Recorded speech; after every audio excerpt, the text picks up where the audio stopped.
The neon lights of Murphy's Tavern cast a warm glow across the weathered faces of its patrons, creating an atmosphere that felt both welcoming and mysterious. Located just outside the naval base in Virginia Beach, the bar had become a legendary watering hole for military personnel from all branches of service. On this particular Friday evening in late September, the establishment buzzed with the usual mix of sailors, Marines, and special operations personnel unwinding after another grueling week of training and missions. Sarah Chun sat alone at the far end of the mahogany bar, her slender fingers wrapped around a glass of whiskey that she had barely touched. At 28, she possessed an understated beauty that spoke of strength rather than fragility. Her dark hair was pulled back in a simple ponytail, and she wore civilian clothes, jeans, and a navy blue sweater that did nothing to hide the confident way she carried herself. There was something in her posture, in the way her eyes constantly scanned the room, that suggested she was more than just another off-duty service member grabbing a drink. The truth was, Sarah had been looking forward to this evening for weeks. After 3 months of intensive training at a classified location that she couldn't discuss with anyone, she had finally been granted a weekend pass. The training had been unlike anything she had experienced in her 8 years of military service, pushing her physical and mental limits in ways she hadn't thought possible. But she had excelled, earning a call sign that still felt surreal every time someone used it. Marcus Rodriguez entered the bar with the easy confidence that came from years of dangerous missions and hard-won respect among his peers. At 32, he was a seasoned Navy SEAL with piercing blue eyes and the kind of weathered features that told stories without words. His dark hair was cropped short in military fashion, and even in civilian clothes, khakis, and a black polo shirt, he moved with the controlled grace of someone always ready for action. Tonight, he was celebrating the successful completion of a particularly challenging operation that had kept his team overseas for the better part of 2 months. Marcus made his way to the bar, nodding to several familiar faces along the way. The bartender, an ex-Marine named Tommy who had been serving drinks at Murphy's for over a decade, already had Marcus's usual ready, a beer and a shot of bourbon. It was a ritual they had developed over the years, one of the small comforts that made the transition from combat zones to civilian life a little easier. "Good to have you back, Marcus," Tommy said, sliding the drinks across the polished surface. "Heard through the grapevine that you and your boys did some impressive work out there." Marcus raised his beer in acknowledgement, but didn't elaborate. In his line of work, discussing missions, even in the vaguest terms, was strictly prohibited. The men and women who frequented Murphy's understood this unspoken rule, respecting each other's need for operational security while still maintaining the camaraderie that bound the military community together. As Marcus settled onto his bar stool, he became aware of the woman sitting several seats down from him. There was something about her that caught his attention, though he couldn't quite put his finger on what it was. She seemed lost in thought, occasionally glancing at the door as if expecting someone to walk through it. Her drink remained untouched, suggesting that she wasn't there for the alcohol, but perhaps for the atmosphere or simply to be around people who might understand whatever was weighing on her mind. Sarah, for her part, had noticed Marcus the moment he entered the bar. She had developed an instinct for identifying special operations personnel, and everything about this man, from his alert bearing to the way he unconsciously positioned himself with his back to the wall, screamed elite military. She found herself curious about his story, wondering what operations he had been part of and what experiences had shaped the quiet confidence he projected. The evening progressed slowly, with both Sarah and Marcus nursing their drinks and occasionally exchanging glances. The bar grew more crowded as the night wore on, filled with the sounds of laughter, conversation, and the occasional cheer when someone's favorite team scored a touchdown on the television mounted in the corner. It was the kind of environment where strangers could become friends over shared experiences, and where the bonds of military service created instant connections between people who might otherwise never cross paths. It was Tommy who inadvertently set the stage for their meeting. Having worked countless shifts at Murphy's, he had developed an almost supernatural ability to read his customers' moods and needs. He could sense when someone needed to talk, when they needed to be left alone, and when they might benefit from a little social intervention. "You know," Tommy said to Marcus during a brief lull in the bar's activity, "that young lady down there has been sitting alone all evening. Seems like she might appreciate some company, if you catch my drift." Marcus glanced in Sarah's direction, considering Tommy's suggestion.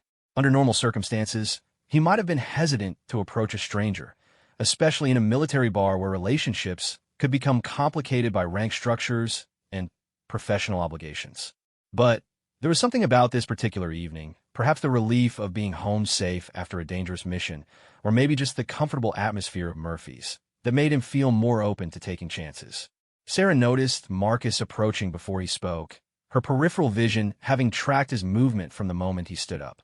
She had been in enough high-stress situations to develop exceptional situational awareness, and the sight of this confident stranger walking in her direction caused her pulse to quicken slightly, not from fear, but from the anticipation of social interaction with someone who might actually understand the world she inhabited. "Mind if I join you?" Marcus asked, gesturing to the empty stool beside her. His voice was warm but respectful, giving her an easy way to decline if she preferred to remain alone.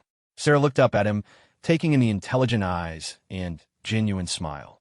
"Please," she said, indicating the stool with a small gesture. "I could use the company."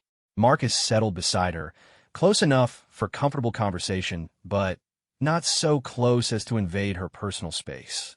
He had learned over the years that the best way to connect with fellow service members was to start with neutral topics and let the conversation develop naturally. "I'm Marcus," he said, extending his hand. "Sarah," she replied, accepting the handshake. Her grip was firm and confident, another indication that she was accustomed to operating in predominantly male environments where showing any sign of weakness could be professionally damaging. "So," Marcus said, picking up his beer, "Navy or Marine Corps?" It was a reasonable assumption, given that most of Murphy's patrons came from the nearby naval installations. Sarah smiled at the question, appreciating his directness while recognizing that her answer might surprise him. "Air Force, actually," she said, watching his eyebrows raise slightly in surprise. "I know, not the usual crowd you'd expect to find in a Navy bar, but sometimes you end up where the mission takes you." "Air Force," Marcus repeated, clearly intrigued. "That's interesting. What brings you to our little corner of Virginia Beach?" Sarah hesitated for a moment, considering how much she could safely reveal without violating operational security protocols. "Training," she said finally. "Specialized training that required me to be in this area for a while." "And you?" "Let me guess, SEAL team." Now, it was Marcus's turn to look surprised. Most civilians, and even many military personnel, couldn't identify special operations personnel so easily, but Sarah had made the connection with confidence. "What gave me away?" he asked, genuinely curious about her observational skills.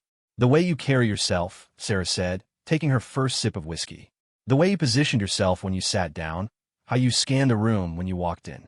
Plus, Tommy seems to know you pretty well, and he's got a reputation for attracting the more interesting members of the military community." Marcus was impressed by her analytical abilities. "You've got a good eye for details. That kind of observational skill doesn't come naturally to most people." "It does when your life depends on it," Sarah said quietly, then immediately regretted revealing so much. She wasn't accustomed to discussing her work with strangers, but there was something about Marcus that made her feel comfortable opening up. The conversation flowed easily from there, touching on topics that allowed them to learn about each other without venturing into classified territory. They discussed their respective service academies. Marcus had graduated from the Naval Academy, while Sarah had attended the Air Force Academy, and shared stories about the culture shock of transitioning from civilian life to military discipline. Sarah found herself genuinely enjoying Marcus's company. He was intelligent and well-read, capable of discussing everything from military history to current events with equal facility. More importantly, he seemed to understand the unique challenges faced by people in their line of work, the isolation from civilian friends and family, the difficulty of maintaining relationships when your job required frequent deployments, and the constant need to compartmentalize experiences that most people couldn't comprehend. Marcus, meanwhile, was increasingly intrigued by Sarah. She was clearly intelligent and articulate, but there was also something mysterious about her that he couldn't quite decipher. Her comments about specialized training and life-or-death situations suggested that she was involved in something far more complex than routine Air Force operations, but he respected her need for discretion too much to pry for details. As the evening progressed, their conversation became more personal. Sarah learned that Marcus had grown up in a military family, following the footsteps of a father who had served in Vietnam, and a grandfather who had fought in World War II. The tradition of service had shaped his entire worldview, instilling in him a sense of duty and honor that went far beyond mere patriotism. Marcus discovered that Sarah's path to military service had been different. She had grown up in a civilian family in California, but had always been drawn to aviation and the technical challenges of aerospace engineering. Her decision to join the Air Force had surprised her parents, who had expected her to pursue a career in private industry. But she had never regretted the choice. "What made you want to fly?" Marcus asked, genuinely interested in her motivation. "The challenge, I suppose," Sarah said, considering the question carefully. "There's something about being alone in an aircraft, responsible for millions of dollars worth of equipment, and sometimes for the lives of people on the ground, that forces you to discover what you're really capable of. You can't fake competence when you're pulling 6GS or trying to land on a carrier deck in rough weather." Marcus nodded, understanding exactly what she meant. It's the same thing that draws people to special operations. You want to know your limits, to push past what you thought was possible. "Exactly," Sarah said, feeling a connection with this stranger that surprised her. "Most people think we're adrenaline junkies or that we have some kind of death wish, but it's really about testing yourself against the most demanding standards possible." As the evening wore on, the bar gradually emptied until only a few dedicated drinkers remained. Sarah glanced at her watch and realized that they had been talking for over 3 hours. The time had passed so quickly that she had barely noticed the crowd thinning out around them. "I should probably call a night," she said reluctantly. "Early morning tomorrow." "Of course," Marcus said, though he was clearly disappointed that their conversation was ending. "It's been really enjoyable talking with you, Sarah. It's rare to meet someone who understands this world we live in." Sarah felt the same way, but she was also aware that they were both professionals with demanding careers that left little room for personal complications. Still, there was something about Marcus that made her want to take a chance. "Maybe we could do this again sometime," she suggested, trying to keep her tone casual despite the flutter of nervousness in her stomach. "I'd like that," Marcus said, his smile genuine and warm. "Though fair warning, my schedule can be pretty unpredictable. I never know when I might have to disappear for weeks or months at a time." "Trust me," Sarah said with a knowing look. "I understand unpredictable schedules better than you might think." They exchanged phone numbers, both recognizing that their respective careers might make maintaining regular contact challenging, but willing to try nonetheless. As they prepared to leave the bar, Marcus realized that despite their lengthy conversation, there were still many things about Sarah that remained mysterious. Her specialized training, her obvious comfort with high-risk situations, and her analytical skills all suggested that she was involved in something far more complex than routine Air Force operations. Sarah, meanwhile, found herself genuinely excited about the possibility of seeing Marcus again. It had been years since she had connected with someone who understood the demands and sacrifices of military life at the highest levels. Most of her relationships had ended when the other person couldn't handle the secrecy and unpredictability of her career, but Marcus seemed different. As they walked toward the parking lot, the cool evening air providing a refreshing contrast to the warmth of the bar, both Sarah and Marcus felt that they were at the beginning of something significant. Neither could have imagined that their next meeting would reveal secrets that would change everything they thought they knew about each other. The parking lot was nearly empty, with only a few cars remaining under the dim streetlights. Sarah's vehicle was a nondescript sedan that could have belonged to any government employee, while Marcus drove a pickup truck that reflected his practical approach to life. They lingered by their cars, neither quite ready to end the evening. "Drive safe," Marcus said, his concern genuine. "You too," Sarah replied, then added with a slight smile, "And Marcus? Thanks for the company. I needed this more than I realized." As she drove away, Sarah found herself thinking about the evening with a mixture of pleasure and apprehension. She had enjoyed Marcus's company immensely, but she was also acutely aware that her professional life was about to become even more complicated. The training she had completed was just the beginning of something much larger, something that would require her to operate in shadows and maintain secrets that could never be shared with anyone outside her immediate chain of command. Marcus watched her taillights disappear into the night, already looking forward to their next meeting. He had no way of knowing that when they saw each other again, everything would change. The casual evening of drinks and conversation would give way to revelations that would challenge everything he thought he knew about military service and the hidden world of special operations. In the days that followed, both Sarah and Marcus found themselves thinking about their encounter at Murphy's Tavern. They exchanged a few text messages, carefully neutral communications that revealed little about their respective activities, but maintained the connection they had established. Neither mentioned their growing curiosity about the other's true role in the military, though both sensed that there was far more to their new acquaintance than had been revealed during their first meeting. For Sarah, the timing of meeting Marcus couldn't have been more complicated. She was on the verge of beginning the most challenging assignment of her career, one that would require her to operate in an entirely different world from anything she had experienced before. The training she had completed had prepared her for this new role, but it had also made her acutely aware of how isolated she would become from normal military life. Marcus, meanwhile, was dealing with his own professional transitions. The mission his team had just completed had been so successful that they were being considered for even more demanding assignments, operations that would require them to work more closely with other special operations units from different branches of service. Neither could have predicted that their paths would cross again so soon, or that when they did, the casual anonymity they had maintained at Murphy's Tavern would be shattered by revelations that would forever change their relationship and their understanding of each other's place in the shadowy world of elite military operations. 3 weeks after their encounter at Murphy's Tavern, Marcus Rodriguez found himself sitting in a sterile briefing room deep within the Pentagon's most secure floors. The room bore no windows, no decorations, and nothing that might indicate its true purpose to unauthorized personnel. The walls were lined with sound-dampening materials, and electromagnetic shielding ensured that no electronic surveillance could penetrate the space. Even for someone accustomed to classified briefings, the level of security surrounding this particular meeting was unprecedented. Marcus shifted uncomfortably in his chair, reviewing the limited information he had been given about this assignment.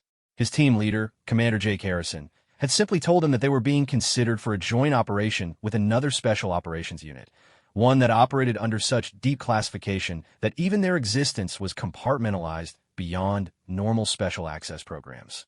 The fact that Marcus was attending this briefing alone, without the rest of his team, suggested that his specific skills and experience had made him uniquely qualified for whatever they were about to discuss. The briefing room gradually filled with personnel from various agencies and military branches. Marcus recognized some faces from previous joint operations, but others were completely unfamiliar. There were Navy SEALs like himself, Army Delta Force operators, CIA personnel, and what appeared to be several civilians whose affiliations were not immediately obvious. The diversity of the group suggested an operation of significant complexity and importance.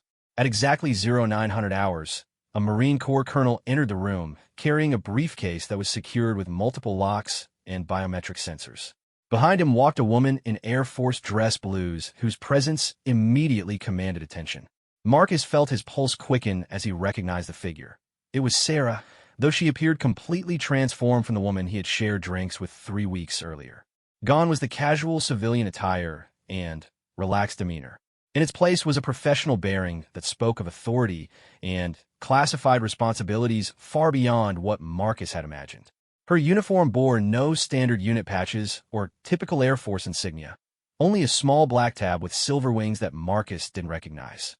Her posture and the way others in the room deferred to her presence made it clear that she held a position of significant authority despite her relatively young age. Sarah's eyes swept the room professionally, cataloging faces and assessing the personnel who would be involved in whatever operation was about to be discussed.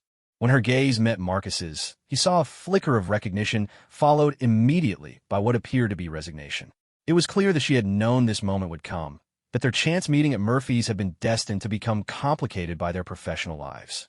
Colonel Reeves, the Marine who had entered first, moved to the front of the room and activated the secure communication systems that would prevent any unauthorized recording or transmission of the briefing content. The soft hum of electronic countermeasures filled the air, creating an environment where the most classified information could be safely discussed. "Ladies and gentlemen," Colonel Reeves began, his voice carrying the authority of someone accustomed to briefing the highest levels of government. "You have been selected for Operation Nightfall, a joint special access program that will require the highest levels of operational security and professional discretion. What you are about to learn cannot be discussed with anyone outside this room, including your immediate family members, chaplains, or medical personnel. The colonel paused, allowing the weight of his words to settle over the assembled personnel. Marcus had heard similar warnings before, but the emphasis on absolute secrecy suggested that this operation was unlike anything he had previously encountered. Before we proceed with operational details, Colonel Reeves continued, I want to introduce you to the pilot who will be responsible for insertion and extraction during this mission. Major Sarah Chun, call sign Viper 1, is the Air Force's most experienced pilot in low-observable aircraft operations. Marcus felt as though the floor had dropped out from beneath him.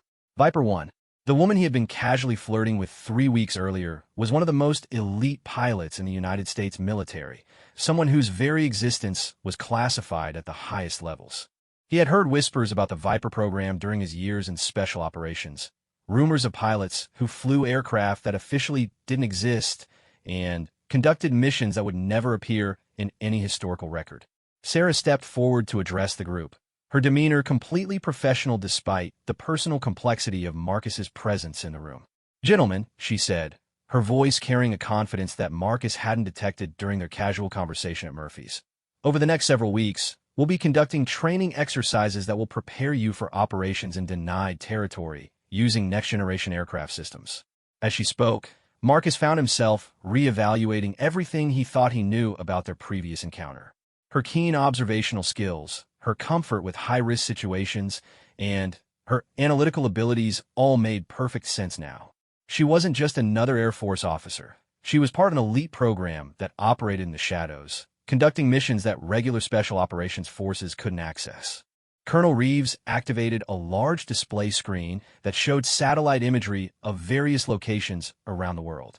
Operation Nightfall involves the insertion of small special operations teams into areas where traditional insertion methods would be detected or compromised. Major Chin's aircraft and her unique capabilities make it possible for us to place operators exactly where they need to be without alerting hostile forces to our presence. Marcus studied the imagery, recognizing terrain from various global hotspots where American forces might need to operate covertly. The implications of what he was seeing were staggering. Sarah wasn't just flying traditional aircraft. She was operating technology that was years ahead of anything publicly acknowledged, systems that could penetrate the most sophisticated air defense networks without detection. The aircraft you'll be flying in, Sarah continued, officially doesn't exist. It incorporates stealth technology that goes far beyond anything currently acknowledged in public aviation programs. Your training will focus on insertion and extraction procedures that are unique to this platform, as well as communication protocols that maintain operational security even in heavily monitored electronic environments. Marcus found himself studying Sarah with new eyes, trying to reconcile the woman he had shared an intimate conversation with, and the highly classified operator standing before him now. Her transformation was complete and professional, but he could see subtle signs of the person he had gotten to know at Murphy's. The way she gestured when making important points, the slight tilt of her head when considering questions from the assembled operators. The briefing continued for 2 hours, covering operational procedures, security protocols, and training schedules that would consume the next month. Marcus learned that he had been selected for this program based on his experience in denied territory operations and his psychological profile, which indicated an ability to adapt to unconventional tactics and maintain operational security under extreme pressure. As the formal briefing concluded, the assembled personnel began filing out of the room to begin their initial processing for the program. Marcus lingered, hoping for a chance to speak privately with Sarah, but she was immediately surrounded by other officers who needed clarification on technical aspects of the upcoming training. Her eyes met his briefly across the crowded room, and he saw a mixture of regret and determination in her expression. Colonel Reeves approached Marcus as he prepared to leave. Rodriguez, you'll be working more closely with Major Chun than the others. Your experience in maritime operations makes you particularly suited for some of the insertion scenarios we'll be practicing. I expect you to maintain absolute professionalism throughout this assignment. The colonel's tone carried an implicit warning that suggested he was aware of some connection between Marcus and Sarah, though Marcus couldn't determine how much he actually knew about their previous encounter. The world of special operations was small enough that word could travel quickly about personnel who had been seen together in public, especially in places like Murphy's Tavern that were frequented by intelligence community members. Over the following days, Marcus found himself immersed in training that pushed the boundaries of everything he thought he knew about special operations. The facility where they conducted their exercises was located in a remote area of Nevada, far from any civilian populations, and protected by multiple layers of security that prevented unauthorized observation of their activities. Sarah proved to be an exceptional instructor, combining technical expertise with an understanding of operational requirements that came from years of real-world experience. She was patient with operators who struggled to adapt to the unique demands of her aircraft, but also demanding in her expectations for professional competence. Marcus found himself impressed, not just by her flying skills, but by her ability to command respect from some of the most elite military personnel in the world. The aircraft itself was unlike anything Marcus had ever experienced. From the outside, it appeared to be little more than a dark shape that seemed to absorb light rather than reflect it. The interior was cramped but efficient, designed to carry small teams of operators and their equipment while maintaining the stealth characteristics that made covert insertion possible. The flight characteristics were extraordinary. Sarah could maneuver the aircraft in ways that seemed to defy conventional aerodynamics, appearing and disappearing from radar screens at will. During their third week of training, Marcus and Sarah finally found themselves with an opportunity to speak privately. They were conducting night training exercises, and a brief mechanical issue had grounded the aircraft for several hours while technicians performed diagnostic checks. The other operators had returned to their quarters, but Marcus and Sarah remained at the flight line, ostensibly reviewing flight procedures, but actually addressing the personal tension that had been building between them. "I guess I should have mentioned that I fly experimental aircraft for a living," Sarah said with a slight smile. The first time Marcus had seen her display any hint of the personality she had shown at Murphy's Tavern. "Yeah, that might have been worth mentioning," Marcus replied, though his tone was more amused than accusatory. "Though I suppose I understand why you couldn't exactly put that on your online dating profile." Sarah laughed, a genuine sound that seemed to break some of the professional tension that had surrounded them for weeks. "This is exactly why people in our line of work have such complicated personal lives. How do you explain to someone that you can't tell them what you do for a living without violating federal law?" "It does make things interesting," Marcus agreed. "Though I have to admit, finding out that the woman I was interested in is one of the most classified pilots in the military is quite a revelation." They stood in comfortable silence for a moment, watching technicians work on the aircraft under carefully controlled lighting that wouldn't compromise its stealth characteristics. The Nevada desert stretched endlessly around them, its emptiness providing a stark reminder of how isolated their world was from normal civilian life. "So what happens now?" Marcus asked. "I mean, after this training is complete, after whatever operations we conduct using this aircraft, do we pretend that Murphy's Tavern never happened?" Sarah considered the question carefully. "I don't know," she said honestly. "I've never been in this situation before. Usually, the people I work with already understand the classification requirements and the operational demands. Meeting someone outside that context and then having them become part of it, it's uncharted territory." "For what it's worth," Marcus said, "I'm glad it happened. Even if it makes things complicated, I'm glad we had that evening. It reminded me that there's more to life than just the next mission." Sarah felt a warmth spreading through her chest that had nothing to do with the desert climate. "I've been thinking the same thing. It's been years since I connected with someone who understands this world but isn't already completely consumed by it." Their conversation was interrupted by the return of the maintenance technicians, who announced that the aircraft was ready for continued training. As they prepared to resume their exercise, both Marcus and Sarah felt that they had reached an understanding, though neither was certain what it might mean for their future relationship. The final week of training proved to be the most challenging, with scenarios that pushed both the operators and Sarah to their limits. They practiced insertions in mountainous terrain, over water, and in urban environments, each requiring different techniques and presenting unique risks. Marcus excelled at these exercises, his natural adaptability and years of experience allowing him to master the unconventional insertion methods that the aircraft made possible. On their final training flight, Sarah and Marcus found themselves alone in the aircraft as they conducted a simulated extraction from hostile territory. The exercise required them to work together with a level of trust and communication that went beyond normal pilot-passenger relationships. Sarah had to rely on Marcus's assessment of ground conditions while he depended on her ability to maneuver the aircraft in ways that conventional pilots would consider impossible. As they completed the exercise and headed back to base, Marcus realized that his feelings for Sarah had only deepened during their weeks of training together. Seeing her professional competence and dedication had added new dimensions to his attraction, while their few private conversations had confirmed that the connection he had felt at Murphy's Tavern was real and significant. Sarah, meanwhile, found herself facing a decision that could affect the entire trajectory of her career. The Viper program operated under strict guidelines regarding personal relationships, and becoming involved with someone who might be regularly assigned to her missions could create conflicts of interest that would compromise operational security. Yet she couldn't deny that Marcus had become important to her in ways that went far beyond professional respect. As they landed and completed their post-flight procedures, Colonel Reeves approached them with news that would make their personal situation even more complex. "Outstanding work, both of you," he said, reviewing their exercise scores. "Rodriguez, based on your performance during this training, you're being assigned to Major Chin's primary team for operational missions. You'll be working together regularly for the foreseeable future." Marcus and Sarah exchanged glances that conveyed both excitement and apprehension.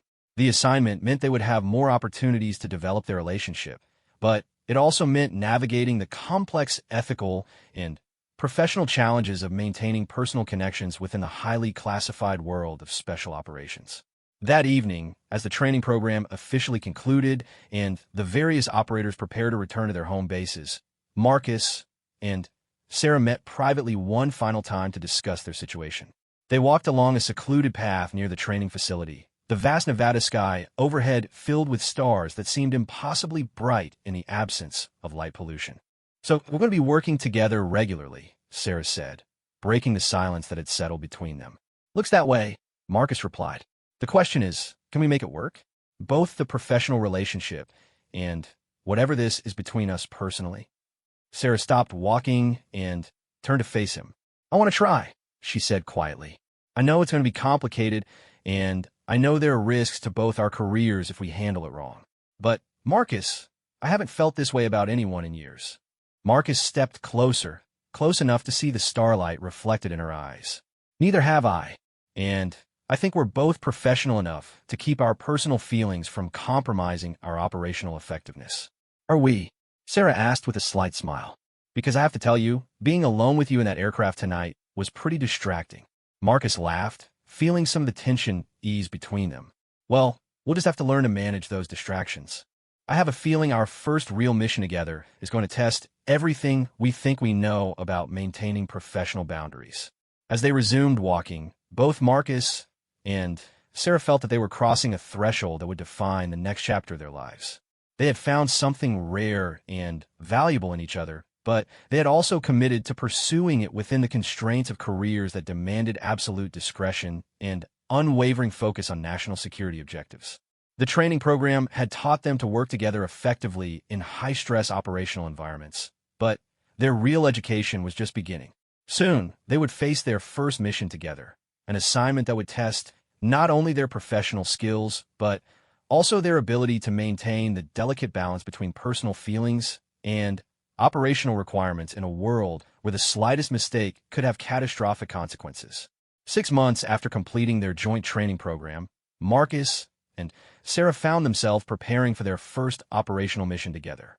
The assignment came with the highest classification levels and carried implications that extended far beyond typical special operations objectives. Intelligence reports indicated that a terrorist cell had acquired sophisticated surface-to-air missile systems from a former Soviet arsenal, weapons capable of threatening civilian aircraft across multiple continents.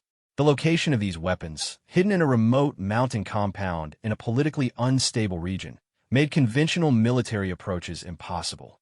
The mission briefing took place in the same secure Pentagon facility where Marcus had first learned Sarah's true identity. This time, however, the dynamic between them was completely different. Over the months since their training, they had developed a professional relationship built on mutual respect and operational trust, while carefully maintaining the personal connection that had begun at Murphy's Tavern. Their ability to compartmentalize their feelings had been tested numerous times during training exercises, and Both had proven capable of maintaining focus under pressure. Colonel Reeves addressed the assembled team, which consisted of Marcus, 2 other special operations personnel, and several intelligence analysts who would provide real-time support during the mission. The target compound is located in terrain that makes traditional helicopter insertion impossible, he explained, pointing to satellite imagery that showed steep mountain faces and narrow valleys surrounded by heavily forested areas. Additionally, the region has sophisticated radar coverage that would detect conventional aircraft long before they reach the operational area. Sarah stepped forward to brief the team on the insertion plan, her demeanor completely professional despite the personal stakes involved. We'll be using a flight profile that takes advantage of terrain masking and the aircraft's stealth capabilities to approach the target undetected, she explained, highlighting the route on a detailed topographical display. The insertion will take place during a new moon phase, providing maximum darkness while minimizing the risk of visual detection. Marcus studied the terrain carefully, recognizing that this mission would present challenges unlike anything he had encountered during his years with conventional SEAL teams. The target compound was built into the side of a mountain, accessible only by a narrow road that was heavily guarded and monitored. The only realistic approach for a small insertion team was from the air, requiring Sarah to maneuver her aircraft through mountain valleys while avoiding both radar detection and the physical dangers of flying at extremely low altitude in complete darkness. Once you're on the ground, Colonel Reeves continued, you'll have approximately 4 hours to locate and secure the missile systems before extraction. Intelligence suggests that the weapons are stored in underground facilities, so you'll need to be prepared for potential tunnel warfare scenarios. The mission timeline was tight, with virtually no margin for error. Marcus and his team would need to infiltrate the compound, navigate underground passages, locate the weapons, and prepare them for extraction while avoiding detection by guards who were reportedly well-trained former military personnel. The complexity of the operation required perfect coordination between the ground team and Sarah's aircraft, with multiple contingency plans for scenarios where things might go wrong. As the briefing concluded and the team began final preparations, Marcus found himself thinking about the personal dimension of what they were about to undertake. This wasn't just another mission. It was the first time he and Sarah would face genuine life-or-death situations together, where their professional competence and personal feelings would be tested under the most extreme conditions imaginable. Sarah approached him as he reviewed equipment manifests, her expression serious but tinged with the warmth that had become familiar during their months of working together. "How are you feeling about tomorrow night?" she asked quietly, ensuring that their conversation couldn't be overheard by other team members. "Confident about the mission parameters," Marcus replied honestly, less certain about how to handle the personal aspects. It's one thing to maintain professional boundaries during training exercises, but this is different. Sarah nodded, understanding exactly what he meant. "I've been thinking about that too. Once we're in the air tomorrow night, there can't be any hesitation, any second-guessing based on personal feelings. If something goes wrong, I need to know that you'll trust my judgment completely, even if it means making decisions that put you in danger. And you need to know that I'll do whatever is necessary to complete the mission, even if it means taking risks that you'd rather I didn't take," Marcus replied, recognizing the mutual vulnerability they were acknowledging. They stood in comfortable silence for a moment, both understanding that they were discussing contingencies that neither wanted to contemplate, but both needed to address. Their relationship had developed to the point where personal feelings could potentially conflict with operational requirements, and they were mature enough to recognize that reality before it became a problem in the field. The following evening, Marcus and his team assembled at the departure facility, a remote airstrip that officially didn't exist on any aviation charts. Sarah's aircraft sat under carefully positioned lights that minimized its visible profile while allowing the ground crew to complete final preparations. Even in the subdued lighting, the craft appeared to absorb illumination rather than reflect it, its surfaces seeming to bend light in ways that made it difficult to focus on its exact shape. Sarah conducted her pre-flight inspection with methodical precision, checking systems that were unlike anything found on conventional aircraft. Marcus watched her work, noting the confidence and competence she displayed when operating in her element. This was Sarah at her most professional, focused, determined, and completely in control of technology that represented the cutting edge of military aviation.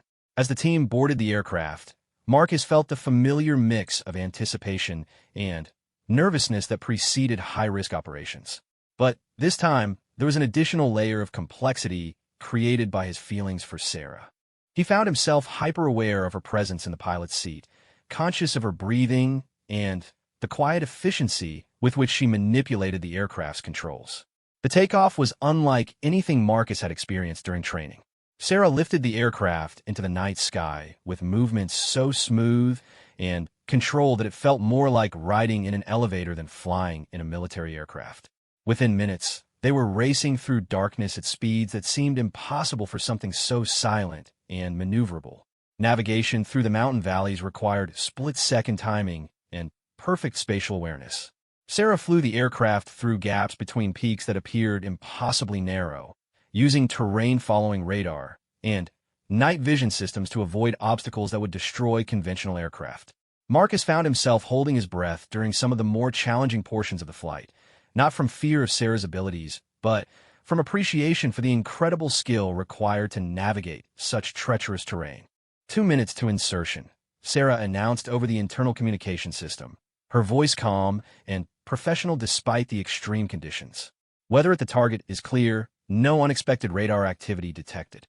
Marcus and his team made final preparations, checking weapons and equipment one last time before what would be one of the most challenging infiltrations of their careers. The aircraft was now flying at altitudes that barely cleared the treetops, invisible to radar, and moving at speeds that would make visual detection nearly impossible even if someone happened to be looking in exactly the right direction. The insertion itself was a masterpiece of precision flying. Sarah brought the aircraft to a complete stop barely 6 feet above a small clearing that had appeared empty on satellite imagery, but proved to be exactly the right size for their purposes. Marcus and his team fast-roped to the ground in less than 30 seconds, and Sarah had the aircraft climbing back into the mountains before any sound could alert nearby security forces. As Marcus and his team began their infiltration of the target compound, Sarah established a holding pattern in a valley several miles away, monitoring communication channels and maintaining readiness for emergency extraction if the ground mission encountered unexpected complications. The separation was necessary for operational security, but it also meant that Marcus and Sarah were now completely dependent on each other's professional competence in ways that their relationship had never been tested before. The compound proved to be more heavily defended than intelligence reports had indicated. Marcus and his team encountered multiple layers of security, including electronic sensors and roving patrols that required them to move much more slowly than their timeline had anticipated. As they worked their way toward the underground storage areas, Marcus found himself thinking about Sarah waiting alone in the mountains, knowing that any delay in their mission could compromise her safety as well as theirs. Communication with Sarah was limited to brief, coded transmissions that provided status updates without revealing specific details about their progress. Marcus could hear the tension in her voice during these exchanges, though she maintained complete professionalism despite what he knew must be growing concern about the extended timeline. When Marcus and his team finally located the missile systems, they discovered a cache that was significantly larger than intelligence estimates had suggested. The weapons were sophisticated and numerous enough to pose a threat to civilian aviation across multiple continents, confirming the importance of their mission, but also complicating the extraction process. They would need additional time to properly document and prepare the weapons for removal, time that their original mission plan hadn't allocated. Viper 1, this is ground team, Marcus transmitted to Sarah using the coded language they had developed during training. Package is larger than expected. Request additional time on station. Sarah's response came immediately, tinged with concern but professionally composed. Ground team, be advised that weather conditions are deteriorating and fuel status is becoming critical. Maximum extension is 30 minutes. Marcus understood the implications of her message. Weather in the mountains could change rapidly, potentially making extraction impossible if they waited too long. Additionally, Sarah's aircraft, despite its advanced capabilities, still operated within physical constraints that couldn't be exceeded without risking catastrophic failure. They were approaching the limits of what was operationally feasible. Working with desperate efficiency, Marcus and his team completed their documentation and prepared the weapons for extraction. They had to make difficult decisions about which systems to prioritize, knowing that they couldn't remove everything, but needing to ensure that the most dangerous weapons were secured. The process required precise coordination and split-second timing, with each team member performing multiple complex tasks simultaneously. As they completed their work and prepared to move to the extraction point, Marcus's team encountered a patrol that hadn't been detected during their infiltration. The ensuing firefight was brief, but intense, requiring them to use weapons and tactics that risked alerting the entire compound to their presence. Marcus found himself thinking about Sarah as he engaged hostile forces, knowing that any delay could put her in an impossible situation. Viper 1, we're moving to extraction now, Marcus transmitted as his team began their movement toward the pickup point. Multiple hostiles engaged, compound is compromised. Sarah's aircraft was already moving toward the extraction coordinates before Marcus finished his transmission.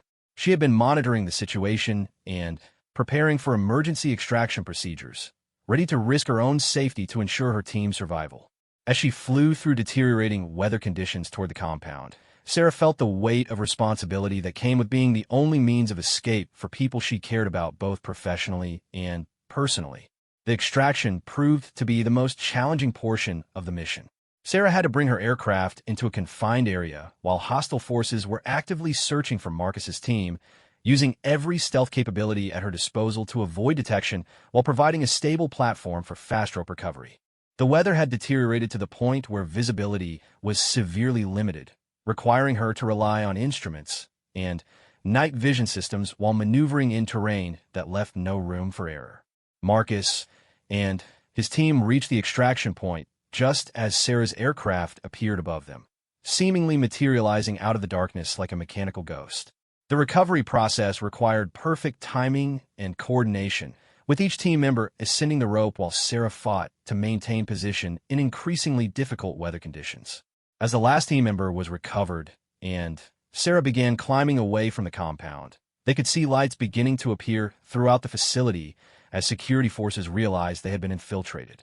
The mission had been successful, but the margin for error had been smaller than anyone had anticipated, and both Marcus and Sarah were acutely aware of how close they had come to disaster. The flight back to their departure point was conducted in relative silence, with team members processing the intensity of what they had just experienced while Sarah concentrated on navigating through weather that continued to worsen.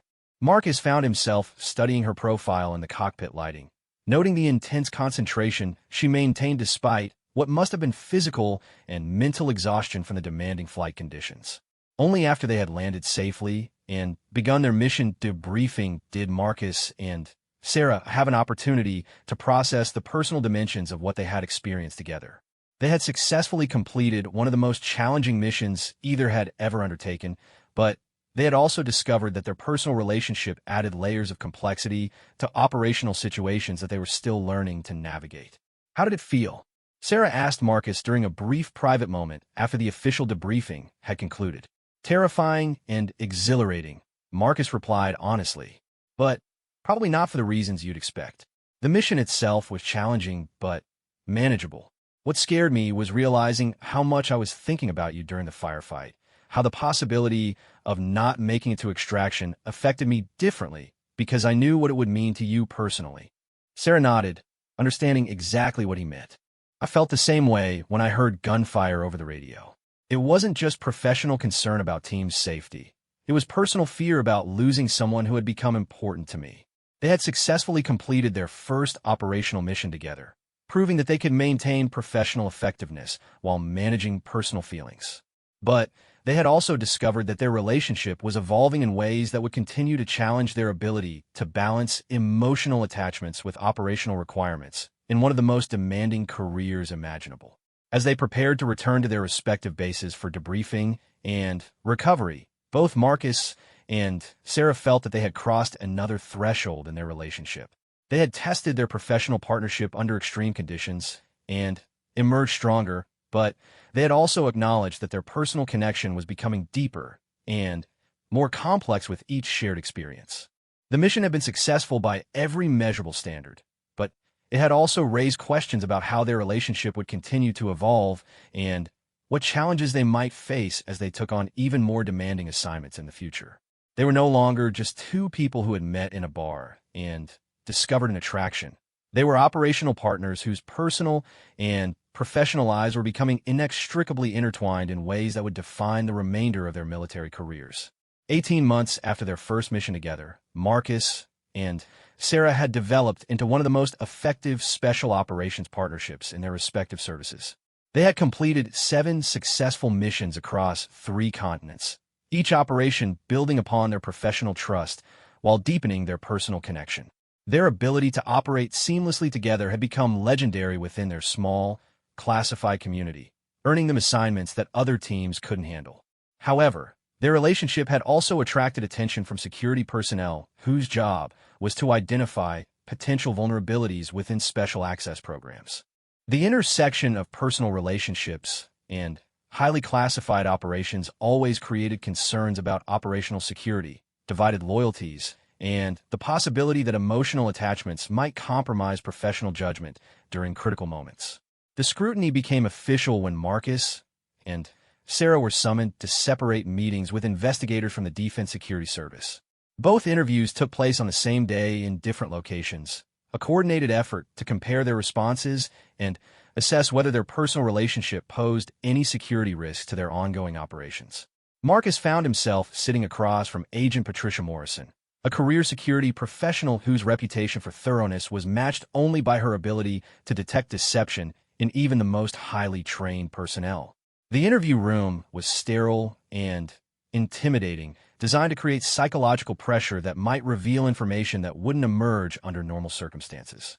Staff Sergeant Rodriguez, Agent Morrison began, consulting a file that Marcus assumed contained detailed information about every aspect of his personal and professional life. You've been working closely with Major Chun for over a year and a half. During that time, your mission success rate has been exceptional, but there have also been reports of personal interactions that go beyond normal professional relationships. Marcus maintained his composure, though he felt a chill of apprehension about where this investigation might lead. Major Chun and I have developed an effective working relationship based on mutual respect and shared professional goals. Any personal interactions have been minimal and completely appropriate. Agent Morrison's expression remained neutral, providing no indication of whether she found his response satisfactory. We have surveillance reports indicating that you and Major Chun have met socially on multiple occasions, including dinners, private conversations, and what appear to be intimate moments. How do you explain these interactions? The question forced Marcus to confront the reality that their relationship had been under observation, probably for months.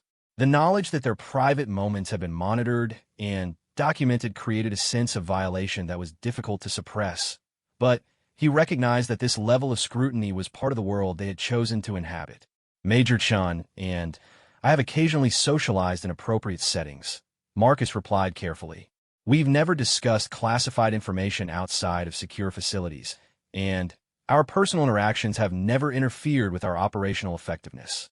Meanwhile, Sarah was facing similar questions from Agent Robert Chun, a coincidence of names that added an additional layer of awkwardness to an already uncomfortable situation. Agent Chun was known for his ability to identify emotional vulnerabilities that could be exploited by hostile intelligence services, and his questions focused specifically on the depth of Sarah's feelings for Marcus. Major Chun, Agent Chun said, apparently unaware of or indifferent to the irony of their shared surname. Psychological profiles indicate that you have developed strong emotional attachments to Staff Sergeant Rodriguez. In your professional assessment, do these feelings create any potential conflicts with your operational responsibilities? Sarah had anticipated this question and prepared her response carefully. My personal feelings for Staff Sergeant Rodriguez are irrelevant to my professional responsibilities. I have never allowed emotional considerations to influence my operational decisions, and my mission performance records support that assessment. But you acknowledge that these personal feelings exist? Agent Chun pressed, leaning forward slightly in a gesture designed to increase psychological pressure. I acknowledge that Staff Sergeant Rodriguez and I have developed mutual respect and personal compatibility that extends beyond purely professional interaction, Sarah replied, choosing her words with the precision of someone who understood that every syllable would be analyzed and interpreted. The investigations continued for 3 days, with both Marcus and Sarah enduring detailed questioning about their relationship, their psychological states, and their ability to maintain operational security under various stress scenarios. They were also subjected to polygraph examinations, psychological evaluations, and background checks that delve into every aspect of their personal histories. During this period, they were prohibited from contacting each other, a restriction that created additional stress while serving as a test of their ability to maintain emotional stability when separated. Marcus found himself analyzing every conversation he and Sarah had ever had, wondering whether something they had said or done might be interpreted as a security risk. Sarah, meanwhile, was forced to confront the possibility that their relationship might result in her removal from the Viper program, a career consequence that would be devastating both professionally and personally. She had worked for years to reach her current position, and the thought of losing it because of her feelings for Marcus created a conflict between her heart and her professional ambitions. On the fourth day, both Marcus and Sarah were summoned to a joint meeting with Colonel Reeves and the lead investigators. The setting was the same secure briefing room where they had first learned each other's true identities, but the atmosphere was completely different. Instead of anticipation and excitement about upcoming operations, there was tension and uncertainty about their professional futures. Colonel Reeves addressed them directly, his expression serious but not entirely unsympathetic. The investigation has concluded that your personal relationship, while significant, does not currently pose a direct security risk to ongoing operations. However, there are concerns about the potential for future complications that could compromise mission effectiveness or operational security. Agent Morrison consulted her notes before continuing the briefing. Psychological evaluations indicate that both of you have developed emotional attachments that could potentially affect judgment during crisis situations. While your past performance has been exemplary, the intensity of your relationship has increased over time, creating variables that are difficult to predict or control. Marcus and Sarah exchanged glances, recognizing that they were being given an ultimatum without it being explicitly stated. They could continue their professional partnership, but their personal relationship would be subject to ongoing scrutiny and restrictions that would make normal development of their feelings extremely difficult. "What exactly are you proposing?"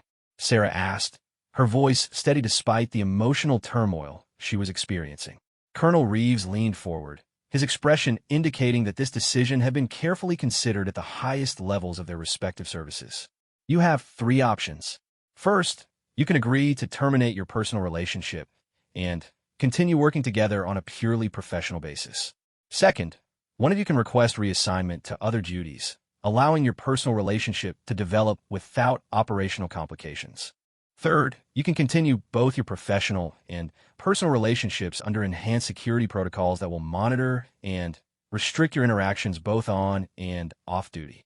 The options presented a choice between their careers and their personal happiness, forcing them to prioritize aspects of their lives that they had been successfully balancing for months. Marcus felt anger building inside him at being forced to make such a decision, while Sarah experienced a profound sense of disappointment that their service to their country was being weighed against their right to personal relationships. "How much time do we have to decide?" Marcus asked. 48 hours, Agent Morrison replied. "During that time, you're restricted to base and prohibited from contacting each other.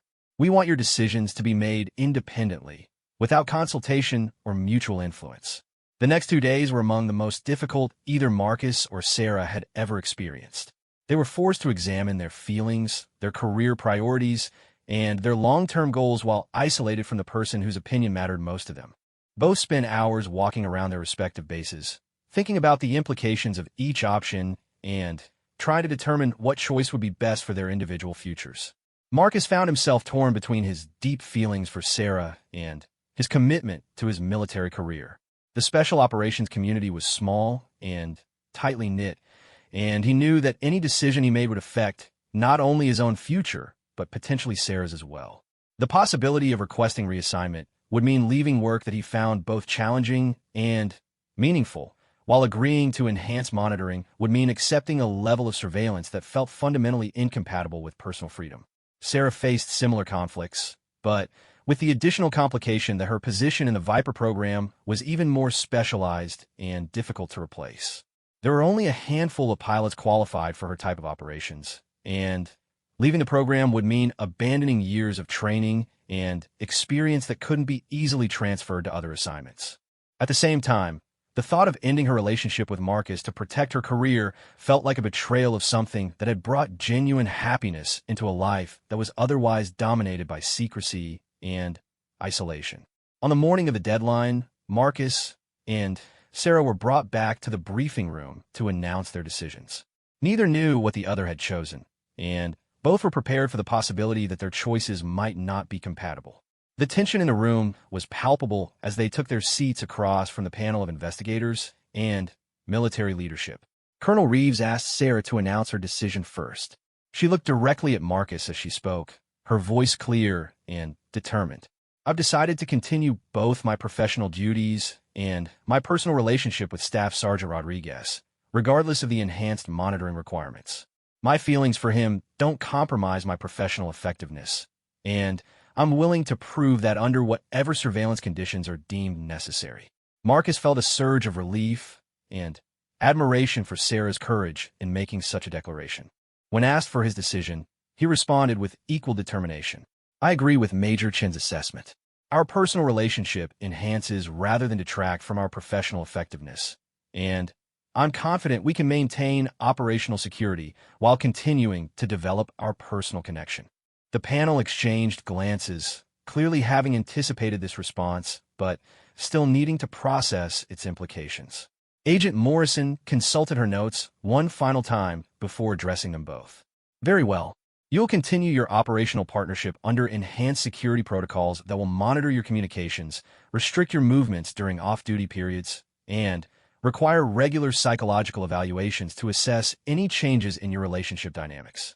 Any violation of these protocols or any indication that your personal feelings are affecting your professional performance will result in immediate reassignment or dismissal from your respective programs." Marcus and Sarah accepted these conditions, understanding that they were being given an opportunity to prove that love and duty could coexist even in the most demanding professional environments. They also recognized that their relationship would now serve as a test case for how personal relationships could be managed within highly classified special operations programs. Over the following weeks, they discovered that living under enhanced surveillance created both challenges and unexpected benefits. The constant monitoring forced them to be more deliberate and thoughtful about their interactions, while the knowledge that their relationship was being scrutinized made them more determined to prove that their professional competence wasn't diminished by their personal feelings. Their next mission assignment came 6 weeks after the investigation concluded, presenting them with an operation that would test both their professional skills and their ability to maintain emotional balance under extreme stress. Intelligence indicated that a rogue scientist had developed biological weapons in a laboratory hidden within a major metropolitan area, requiring insertion into an urban environment where detection would mean not only mission failure, but potential civilian casualties on a massive scale. The mission briefing took place under the now familiar enhanced security protocols, with additional personnel monitoring their interactions and body language for any signs that personal feelings might affect their professional judgment. Marcus and Sarah found themselves hyper-aware of every word and gesture, knowing that investigators were analyzing their communication patterns for evidence of emotional compromise. Colonel Reeves outlined the mission parameters, emphasizing the unprecedented level of risk involved. The target laboratory is located in a residential area of a major European city. Local authorities cannot be informed of our presence due to political sensitivities, and the biological agents involved pose catastrophic risks if they're released into the population. This mission requires absolute precision and flawless execution. Sarah studied the aerial imagery of their target area, noting the confined spaces and complex urban terrain that would make her insertion and extraction procedures extremely challenging.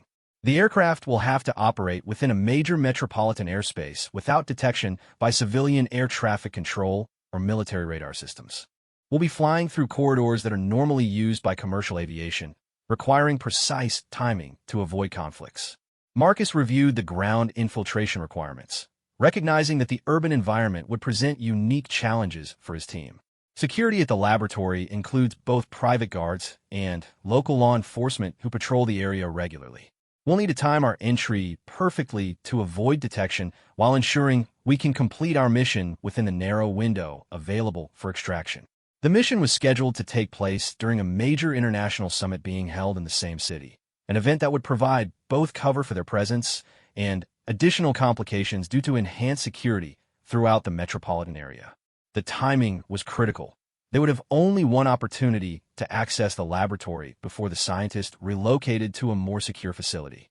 As they prepared for the mission, Marcus and Sarah found that the enhanced monitoring protocols had created an unexpected intimacy between them. Knowing that their every interaction was being observed and analyzed had forced them to communicate with a level of honesty and directness that might not have developed naturally.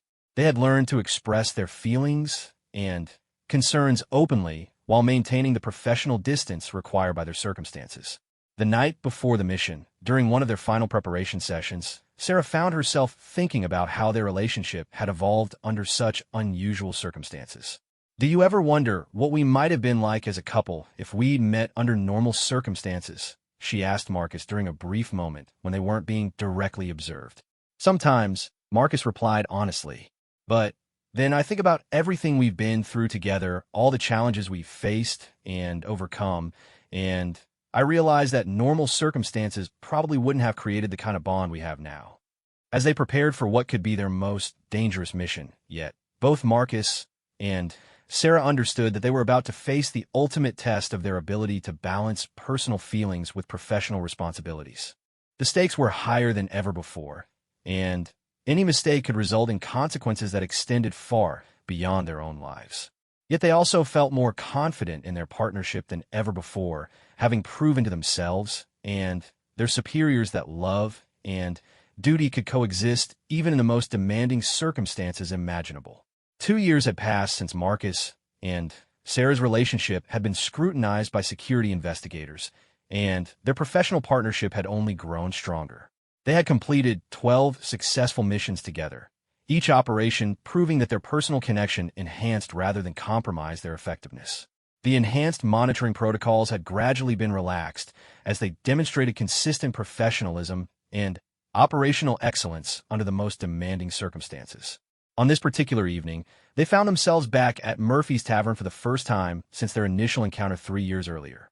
The decision to return had been spontaneous, born from a desire to celebrate the completion of their most recent mission and to revisit the place where their relationship had begun. As they sat at the same section of the bar where they had first met, both Marcus and Sarah reflected on how much their lives had changed since that chance encounter. The bar was busier than usual, filled with a mix of military personnel from various services celebrating the successful conclusion of a major joint training exercise. The atmosphere was relaxed and convivial, with the easy camaraderie that developed when professional warriors could temporarily set aside the stresses of their demanding careers. Marcus and Sarah had arrived separately and in civilian clothes, maintaining the operational security habits that had become second nature to them. Tommy, the longtime bartender who had witnessed their first meeting, approached with the drinks they had ordered. "Good to see you two back here," he said with a knowing smile. "I remember when you first met at this bar. Seemed like there was something special happening even then." Marcus and Sarah exchanged glances, both amused by Tommy's observation and touched by the recognition that their relationship had been evident to perceptive observers from its earliest moments. Over the years, Murphy's had become something of a legendary meeting place for military couples, and Tommy had developed a reputation for being able to identify relationships that would last.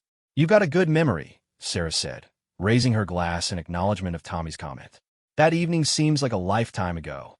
"Sometimes the best relationships start in the most unexpected places," Tommy replied with the wisdom of someone who had observed countless interactions over his years behind the bar. "You two seemed to find something in each other that complemented whatever you were both looking for." As Tommy moved on to serve other customers, Marcus and Sarah settled into comfortable conversation about their recent mission and their plans for the immediate future. They had learned to communicate in coded language that allowed them to discuss their work without violating security protocols, a skill that had become essential for maintaining their relationship within the constraints of their classified careers. Their conversation was interrupted by the arrival of a group of Navy SEALs who had just completed the joint training exercise. Marcus recognized several faces from previous operations, though the specific nature of their work meant that detailed discussions about past missions were generally avoided in public settings. The group was celebrating enthusiastically, and their energy gradually drew other patrons into their sphere of camaraderie. Among the new arrivals was Lieutenant Commander Jake Peterson, a SEAL team leader whom Marcus had worked with on several previous occasions. Peterson was known throughout the special operations community for his tactical expertise and his ability to maintain team morale under the most challenging circumstances. He was also known for his curiosity about the mysterious pilot who had been supporting various SEAL operations with unprecedented effectiveness. Peterson approached Marcus and Sarah, his expression combining professional interest with social friendliness. "Marcus, good to see you again. I heard through the grapevine that you've been working with some very interesting people lately." "Always interesting work in our line of business," Marcus replied neutrally, recognizing that Peterson was fishing for information about Sarah's role without directly asking questions that might violate security protocols. Peterson turned his attention to Sarah, studying her with the analytical eye of someone trained to assess people quickly and accurately. "I don't think we've been formally introduced. I am Jake Peterson." "Sarah Chun," she replied, accepting his handshake while maintaining the polite but reserved demeanor she had perfected for social situations where her true identity needed to remain concealed. "Chun," Peterson repeated, clearly trying to place the name within his knowledge of military personnel. "Are you Air Force?" "Yes," Sarah confirmed, providing no additional details about her specific role or assignment. Peterson's curiosity was evident, but his years of experience in classified operations had taught him to respect boundaries when they were clearly established. However, the social setting and the celebratory atmosphere of the evening seemed to loosen his usual discretion slightly. "You know," Peterson said, accepting a drink from Tommy and settling into a more comfortable conversational stance, "we've been hearing stories about a pilot with some truly exceptional capabilities. Someone who can get teams into and out of places that nobody else can reach. The call sign that keeps coming up is Viper 1. Sarah felt her pulse quicken, but her expression remained neutral. Marcus tensed slightly, recognizing that they were entering dangerous territory where personal relationships and operational security could collide in unpredictable ways. "Viper 1, Sarah repeated casually. "Sounds like quite a pilot." "Oh, definitely," Peterson continued, seemingly unaware of the tension his comments were creating. "From what I've heard, Viper 1 is probably the most skilled pilot in special operations today. Flies aircraft that most people don't even know exist, operates in conditions that would be impossible for conventional pilots." The conversation was attracting attention from other patrons nearby, including several Air Force personnel who had also heard rumors about the mysterious Viper 1. Sarah found herself in an increasingly uncomfortable position, knowing that any response she gave could either reveal too much or seem suspiciously evasive. Marcus attempted to redirect the conversation. "Those kinds of specialized operations probably require years of training and very specific qualifications." "Absolutely," Peterson agreed. "And from what I understand, there are only a handful of pilots who can even qualify for that level of operations. It's probably someone with an incredible combination of technical skills and operational experience." One of the Air Force officers who had been listening to the conversation stepped closer, his interest clearly piqued. "You know, I've always wondered about those highly classified aviation programs. Must take an extraordinary person to handle that kind of responsibility." Sarah realized that the conversation was spiraling in a direction that would soon make it impossible for her to maintain her cover without either lying directly or revealing information that could compromise operational security. She caught Marcus's eye, conveying her concern through a subtle expression that he immediately understood. Peterson, however, was warming to his subject and seemed oblivious to the tension he was creating. "The thing that really impresses me about Viper 1 is the reputation for absolute reliability. Every SEAL team that's worked with this pilot has come back with stories about impossible insertions and extractions, missions that succeeded because of flying skills that border on supernatural." "That's quite a reputation," Sarah said carefully, trying to keep her voice neutral despite the growing difficulty of maintaining her deception. "It really is," Peterson continued enthusiastically. "I've been hoping to work with Viper 1 myself someday. My team could really benefit from that level of aviation support for some of the missions we're being assigned." The irony of Peterson's comment wasn't lost on either Marcus or Sarah. They had worked together on 2 previous missions where Sarah had provided exactly the kind of support Peterson was describing, but operational security requirements had prevented him from knowing the true identity of his pilot. As the conversation continued, more military personnel gathered around their group, drawn by Peterson's animated discussion of the legendary Viper 1. Sarah found herself at the center of a conversation about her own professional reputation while being unable to acknowledge her role or correct misconceptions about her capabilities and experience. The situation reached a critical point when one of the younger SEALs, clearly influenced by the evening's alcohol consumption, made a direct challenge. You know what would be interesting? If Viper 1 was actually here tonight. I bet most of us wouldn't even recognize someone that's skilled in a casual setting like this. Peterson laughed at the suggestion. That's true. For all we know, Viper 1 could be sitting right here at this bar, and we'd have no idea. The comment hung in the air with an electric tension that was apparent to both Marcus and Sarah, though seemingly unnoticed by the other patrons who continued their speculation about the mysterious pilot. Sarah felt the weight of decision pressing down on her. She could continue the deception, maintaining operational security at the cost of increasing discomfort, or she could trust these fellow service members with a truth that could have far-reaching consequences. Marcus sensed Sarah's internal conflict and attempted one final redirection. I think we're all probably giving Viper 1 more mystique than necessary. Probably just a very skilled pilot who happens to work in classified programs. But Peterson was too invested in the conversation to let it drop so easily. Maybe, but the stories I've heard suggest someone truly exceptional. I mean, the ability to fly into areas where radar coverage should make stealth insertion impossible, the precision required for some of these extraction scenarios. It takes someone with almost supernatural skill and nerves. Sarah looked around the group of assembled military personnel, recognizing the genuine respect and admiration in their voices as they discussed her professional reputation.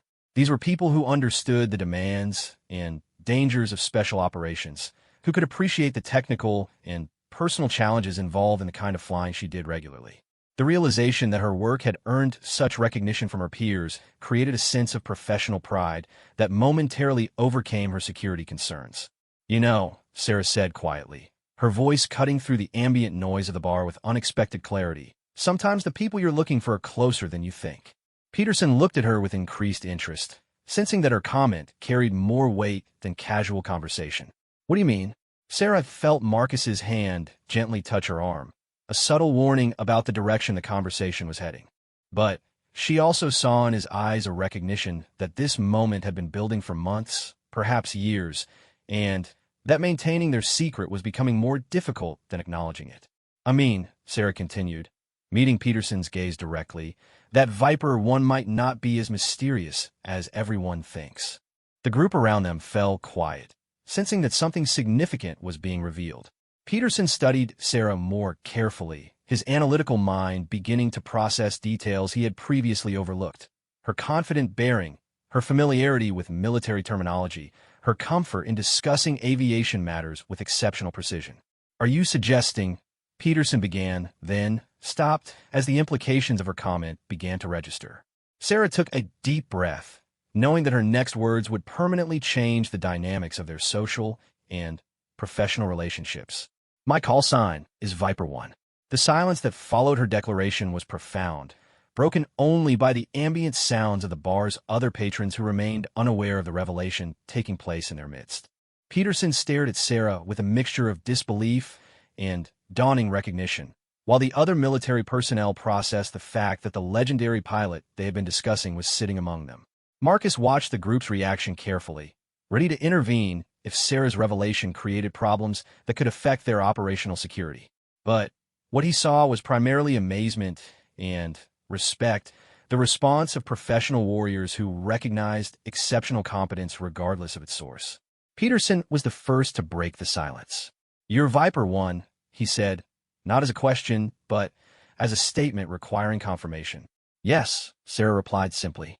"You flew my team into that compound in Afghanistan last year," Peterson continued, his voice filled with a mixture of gratitude and awe. "That insertion through the mountain valley that everyone said was impossible." Sarah nodded, remembering the mission clearly. "You and your team performed exceptionally under difficult circumstances. The extraction was one of the more challenging I've conducted. Peterson turned to Marcus with sudden understanding. "And you two have been working together. That's how you've been able to accomplish some of those missions that seemed impossible for conventional teams." Among other things, Marcus confirmed, recognizing that their secret was now fully exposed, but feeling relief that it was happening among people who could understand and respect the complexities involved. The revelation transformed the entire dynamic of their evening. Instead of being casual social interaction, their time at Murphy's became an impromptu celebration of professional achievements and personal courage. The military personnel who had gathered around them expressed genuine admiration for both Sarah's flying skills and the partnership she and Marcus had developed. As the evening progressed, Sarah found herself sharing stories about missions and